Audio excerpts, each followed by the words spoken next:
మన ముకుంద జ్యువెలర్స్ లో కాసుల పేరు festival flats 9.99% of on VA కాసుల పేరు జ్యువెలర్స్ నూతన బ్రాంచెస్ జూబ్లీ హిల్స్ మరియు వైజాగ్ లో అతి త్వరలో ప్రారంభం. గన్నవరం మాజీ ఎమ్మెల్యే వల్లభనేని వంశీమోహన్ రాజకీయ భవిష్యత్ విషయంలో ఇప్పుడు ఆసక్తి నెలకొంది.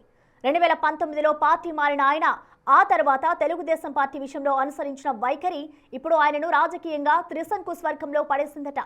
జైలు నుంచి విడుదలైన తర్వాత ప్రజల్లోకి వెళ్లే ప్రయత్నం చేసిన వంశీ మళ్లీ వెనక్కి తగ్గారు. దాంతో వైసీపీ నుంచి తొలిసారి గన్నవరం నుంచి పోటీ చేసి ఓడిపోయిన టీడీపీ మాజీ ఎమ్మెల్యే వల్లభనేని వంశీమోహన్ వచ్చే ఎన్నికల్లో పోటీ చేస్తారా లేదా అనేది ఆయన అనుచరులకే అంతుపట్టకుండా తయారైందట. ఆంధ్రప్రదేశ్ రాష్ట్రంలో కూటమి ప్రభుత్వం ఏర్పాటైన తర్వాత గన్నవరం మాజీ ఎమ్మెల్యే వల్లభనేని వంశీకి కేసుల కష్టాలు మొదలయ్యాయి. 2025 ఫిబ్రవరిలో ఒక కిడ్నాప్ కేసుకు సంబంధించి ఆయన్ని హైదరాబాద్ లోని నివాసంతో అరెస్ట్ చేసి పోలీసులు విజయవాడ తీసుకొచ్చారు. ఆ కేసులో విజయవాడ జైల్లో రిమాండ్ ఖైదీగా ఉన్న వల్లభనేనిపై తర్వాత వరుసగా కేసులు నమోదయ్యాయి. దాంతో ఆయన అన్ని కేసుల్లో బెయిల్ పొంది జైలు నుంచి బయటకు రావడానికి 137 రోజులు పట్టింది. 2025 జూలై 2న విజయవాడ జైలు నుంచి విడుదలయ్యాకే నాటికి వల్లభనేని వంశీ గెటప్ పూర్తిగా మారిపోయింది. జైల్లో ఉన్నప్పుడు అనారోగ్యానికి గురైన ఆయన జైలు నుంచి బయటపడే నాటికి తెల్ల జుట్టు తెల్ల గడ్డంతో వయసు పెరిగిపోయినట్లు బలహీనంగా కనిపించారు. వరుస కేసుల ఎఫెక్ట్ తో వంశీకి ఎందుకొచ్చిన గొడవ అనుకున్నారో ఏమో. తర్వాత యాక్టివ్ పాలిటిక్స్ కు దూరమయ్యారు. మధ్యలో ఒకసారి జగన్ పర్యటనలో కనిపించడంతో ఆయన యాక్టివ్ అవుతున్నారని భావించినా ఆ తర్వాత అడ్రస్ లేకుండా పోయారు. ఆయనపై పలు ఆరోపణలు రావడంతో ప్రభుత్వం ప్రత్యేకంగా సిటీ ఏర్పాటు చేసింది. దాంతో ఆయనపై ఇంకా కేసులు నమోదు చేస్తారేమోనని చర్చ జరుగుతోంది. దానికి తోడు విదేశాలకు పారిపోకుండా లుకౌట్ నోటీసు ఉండడంతో ఆయన సైలెంట్ అయ్యారంటున్నారు.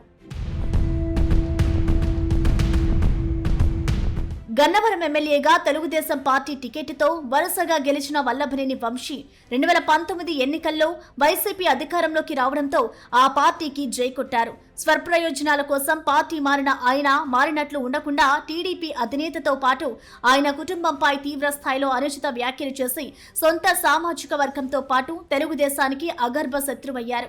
ఆ ప్రభావంతో గత ఎన్నికల్లో వైసీపీ నుంచి పోటీ చేసి దాదాపు 38,000 ఓట్ల తేడాతో ఘోర పరాజయం మూటగట్టుకున్నారు. అయితే గన్నవరం నియోజకవర్గంలోని గ్రామాల్లో ఆయనకు అంతో ఇంతో ఫాలోయింగ్ ఉండడం, వైసీపీ నుంచి గన్నవరం టీడీపీ ఎమ్మెల్యే యార్లగడ్డ వెంకట్రావుని ఢీకొనే నాయకుడు లేకపోవడంతో వంశీని ప్రజల్లోకి వెళ్లాలని ఆ పార్టీ అధిష్టానం కోరుతోందట.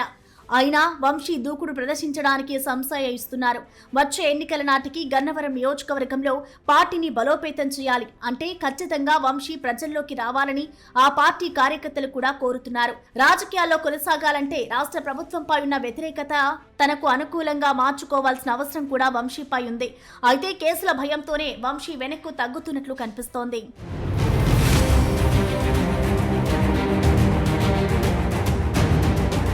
మొత్తానికి ప్రస్తుతం ఉన్న పరిస్థితుల్లో వంశీ బయటకు రావడానికి ఇష్టపడడం లేదు. దాంతో గన్నవరం నియోజకవర్గంలో ఇన్ఛార్జిని మార్చాలనే ఆలోచనలో కూడా పార్టీ అధిష్టానం ఉన్నట్లు ప్రచారం మొదలైంది.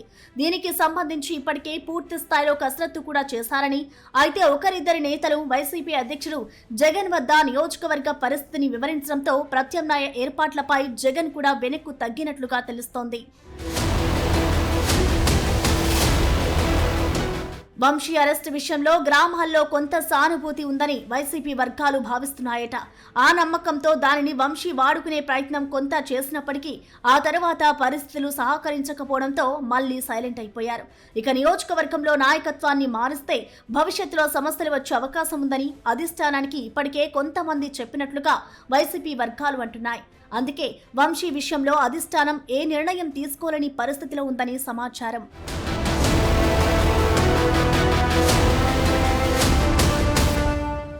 అదలా ఉంటే గన్నవరం నుంచి వల్లభనేని వంశీ, గుడివాడ నుంచి కొడాలి నానిలను తిరిగి వచ్చే ఎన్నికల్లో పోటీ చేయనీయకూడదని, పోటీ చేసినా గెలవనీయకూడదని టీడీపీ పట్టుదలతో ఉంది. అందుకే ఆ నియోజకవర్గాలపైన టీడీపీ నాయకత్వం స్పెషల్ ఫోకస్ చేసింది. 2024 ఎన్నికల్లో ఈ ఇద్దరిని టీడీపీ అభ్యర్థులు ఓడించారు. కాగా వచ్చే ఎన్నికల్లోనూ ఇదే ఫలితం రిపీట్ చేయాలని టీడీపీ తమ నేతలకు స్పష్టమైన ఆదేశాలు ఇచ్చిందట. మొత్తం మీద వల్లభనేని వంశీ పొలిటికల్ ఫ్యూచర్ పై రకరకాల ప్రచారాలు మొదలయ్యాయి.